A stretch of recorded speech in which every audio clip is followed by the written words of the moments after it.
ఓం నమః శివాయ. నమస్కారం. మనం సృష్టికే మూలమైన లయకారుడైన ఆ పరమశివుడికి అత్యంత ప్రీతిపాత్రమైన రోజు మహాశివరాత్రి. సంవత్సరంలో వచ్చే 12 మాస శివరాత్రులలో మాఘ బహుళ చతుర్దశి నాడు వచ్చే ఈ శివరాత్రికి ఒక ప్రత్యేకత ఉంది. కేవలం ఇది ఒక పండుగ మాత్రమే కాదు. అది ఒక శక్తివంతమైన రాత్రి. అసలు శివుడు ఈ రోజే ఎందుకు లింగరూపంలో ఆవిర్భవించాడు? అసలు ఈ రోజునే ఎందుకు శివరాత్రి జరుపుకోవాలి? రాత్రంతా నిద్రపోకుండా ఎందుకు ఉండాలి?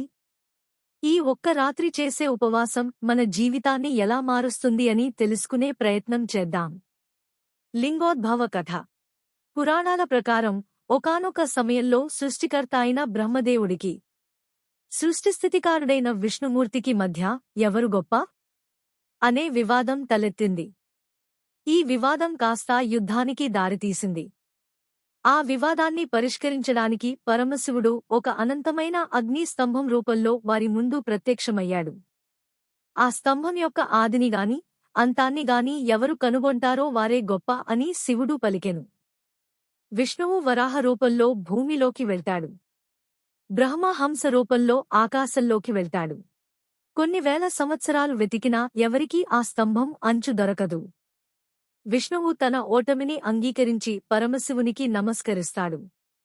కాని బ్రహ్మదేవుడు మొగలి పువ్వు, కేతకితో అబద్ధం చెప్పిస్తాడు.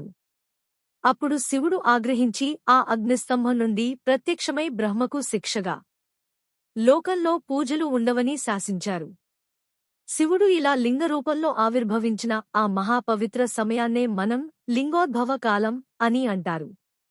ఇది అర్ధరాత్రి జరుగుతుంది. అందుకే శివరాత్రి నాడు నిశి పూజకు అంత ప్రాముఖ్యత. క్షీరసాగర మథనం, లోక రక్షకుడు.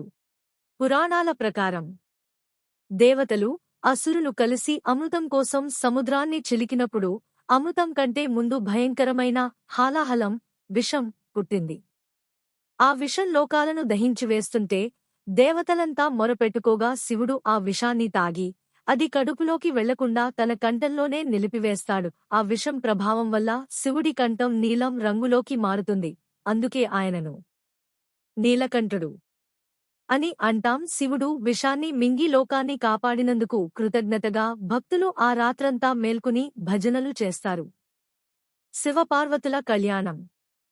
హిమవంతుని పుత్రిక అయిన పార్వతీదేవి ఘోర తపస్సు చేసి శివుడి మనసు గెలుచుకుంది. ఈ మాఘ బహుళ చతుర్దశి నాడే శివపార్వతుల వివాహం జరిగిందని కొందరు భక్తుల నమ్మకం. అందుకే ఈ రోజును ప్రకృతి, పార్వతి మరియు పురుషుడు, శివుడు ఏకమైన రోజుగా జరుపుకుంటారు. శివరాత్రి రోజున చేసే వ్రతంలో 3 ప్రధానమైన అంశాల ఉన్నాయి. ఉపవాసం అంటే దేవుడికి సమీపంగా ఉండటం, ఆహారం తీసుకోకుండా మన ఇంద్రియాలను నియంత్రించడం.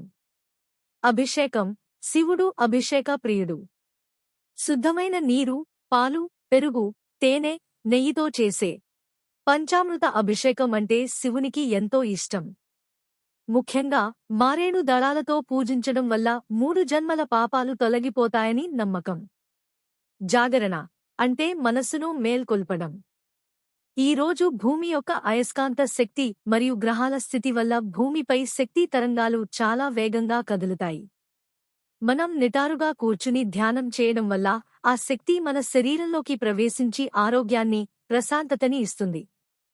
మహాశివరాత్రి అంటే మనలోని అజ్ఞానాన్ని పోగొట్టి జ్ఞానజ్యోతిని వెలిగించుకునే రాత్రి. భక్తితో, నమ్మకంతో శివుని స్మరిస్తే ఆ భోళాశంకరుడి అనుగ్రహం మనపై ఎప్పుడూ ఉంటుంది. మీ అందరికీ మహాశివరాత్రి శుభాకాంక్షలు.